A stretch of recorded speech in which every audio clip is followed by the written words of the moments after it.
দেখো বন্ধুরা, প্যান্ডেলটা কত সুন্দর। মায়ের মুখটা দেখো, ওই দেখো মায়ের মুখ, কত সুন্দর করেছে ঠাকুরটা। প্যান্ডেলটাও কি সুন্দর দেখো। প্যান্ডেলের মধ্যে একটা ময়ূরও আছে, দেখো ওই দেখো ময়ূরটা, একটা কি দু তিনটে আছে, কত সুন্দর করেছে। ওপরটা দেখো, ভাল লাগছে না?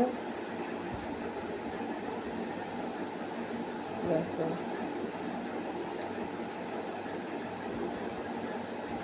খুব সুন্দর প্যান্ডেলটা করেছে। ছুরিগুলো এলে তোলে হয়ে গেছে। ভাল লাগছে প্যান্ডেলটা? কমেন্ট করে জানিও বন্ধুরা। দেখো কত লোক হয়েছে, বাইরে বেরোনো ঢুকো খুব কষ্ট হচ্ছে।